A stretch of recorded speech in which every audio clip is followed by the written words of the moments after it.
Hello, community. So this time around, I want to talk about this interesting story I saw, which is basically an estimate that Sony will become more profitable with the PS4 because they're estimating that Sony will make $1.2 billion a year off PlayStation Plus because you have to have it in order to play online in the PS4 generation coming up.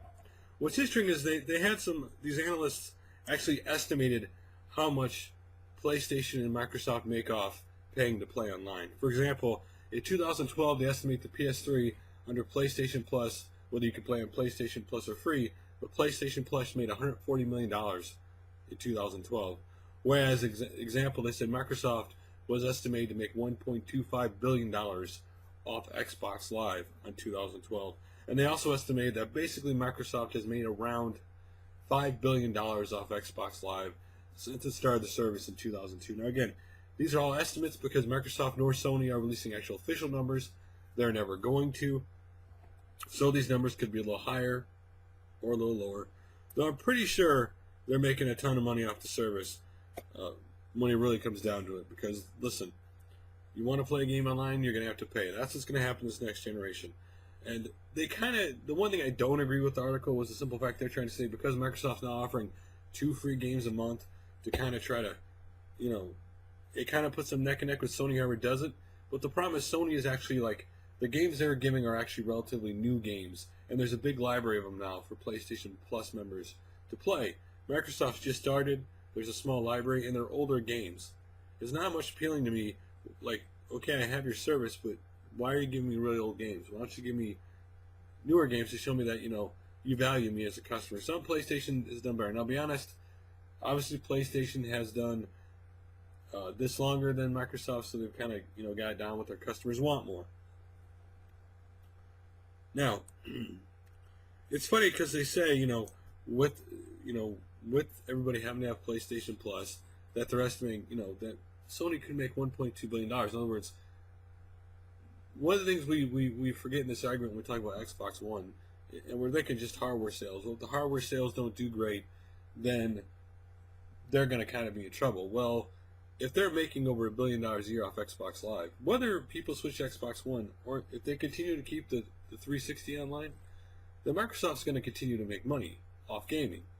If Sony can increase to $1.2 billion a year, not only would that obviously offset the systems, which I know obviously it's been stated, it's been shown, this system, they're not going to lose nearly the amount of money they did last generation. It's a smaller gap to become profitable, so the online part could help them out until they get profitable.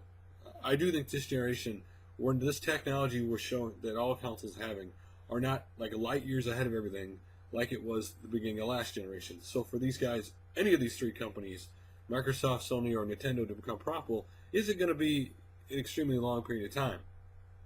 Let's be honest, people like to pick about the tenure of the Wii U, but the truth is a lot of stuff Microsoft and Sony using isn't exactly, oh my gosh, the best of the best of brand new tech.